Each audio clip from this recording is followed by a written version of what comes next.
academia brasileira, eu acho que é útil de pensar nisto em termos de três partes, né? As ciências naturais, as ciências sociais, é que a gente pode vagamente chamar humanidades, literatura, arte, etc. Agora, isto é mais ou menos aquela tipificação do Wolf Lepenis em três culturas. Então, se a gente pensa um pouquinho, vamos pegar humanidades, Gabriel Garcia Marques, por exemplo, que faleceu faz pouco, ele escrevia em espanhol, ficou conhecido através de tradução e fez que um monte de pessoas se interessassem em fenômenos do mundo hispanofone. E quando ele se internacionalizou, ele virou muito mais famoso nos países de língua espanhola. Então, é uma primeira ideia de internacionalização. Você não vai buscar o outro, etc., mas o outro vem te buscar. Se a gente pensa nas ciências naturais, bom, ciências naturais, muitas vezes, você nem precisa de língua, né, para fazer. Você, por exemplo, os chineses e os brasileiros fizeram satélites juntos. Agora, para fazer satélite junto, tudo bem, para tomar um chopp, eles teriam conversado em inglês, provavelmente. Mas para fazer satélite, é tudo equação, formulário, fórmula, etc. São coisas que todo mundo sabe. Então, tem uma metalinguagem que dispensa do uso de uma língua falada, vamos dizer assim. Então, a sociologia, dentro da ideia de Le Pen, está entre essas duas culturas. A cultura das humanidades e a cultura das ciências naturais, tentando se colocar. Agora, existe uma coisa, por exemplo, a gente pensa, as ciências naturais são muito mais influenciadas internacionalizadas do que a gente. Mas até onde eu saiba, o Brasil nunca ganhou um prêmio Nobel, por exemplo.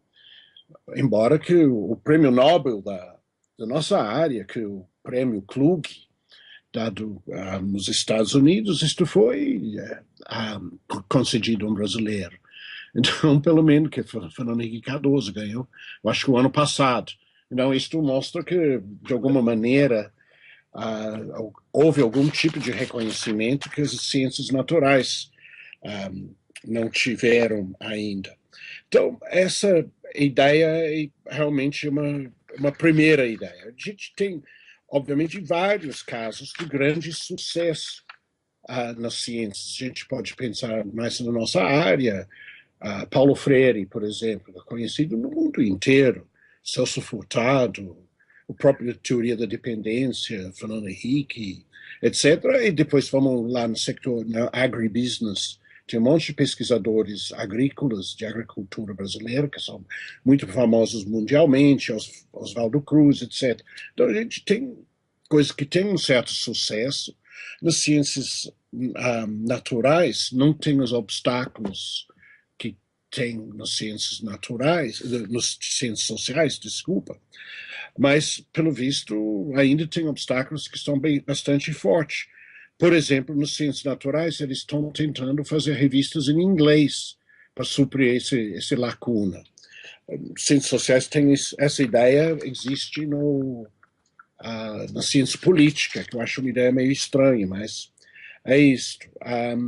E depois, quando a gente volta para dentro da sociologia, se a gente pega aquela fragmentação do Burawoy, sociologia acadêmica, aquilo que a gente está falando até agora, isto tem todos os dias de desafios listados.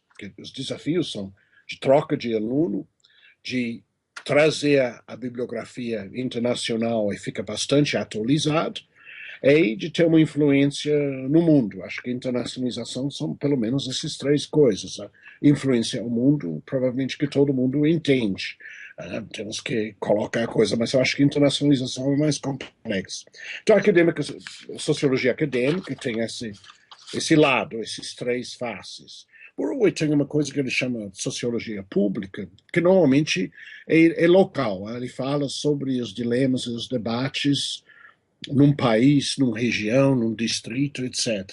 Embora que a emergência de grandes questões globais, tipo sociedade de informação, meio ambiente, empurra, às vezes, a sociologia pública, como diria Bourdieu, para um caminho mais internacional, mas normalmente ele é mais nacional. Tem também um face que ele coloca sociologia ligado a políticas públicas. Normalmente isso, de novo, seria local. Mas se a gente pensa no Ministério do Desenvolvimento Social, está tentando exportar Bolsa Família, vários programas sociais brasileiros, com mais ou menos êxito, dependendo do caso. Então lá você realmente tem uma sociologia internacional que pratica a análise de políticas públicas em meios diferenciados. Depois temos a sociologia crítica do Bourdieu, de novo. Então, a gente pode colocar vários dos nossos colegas que trabalham, por exemplo, dentro de áreas específicas de marxismo ou outras teorias críticas, e só gravitam dentro dessas áreas no mundo. Isso tem de monte. Mas não é estritamente sociologia naquela primeira ideia de uma sociologia acadêmica.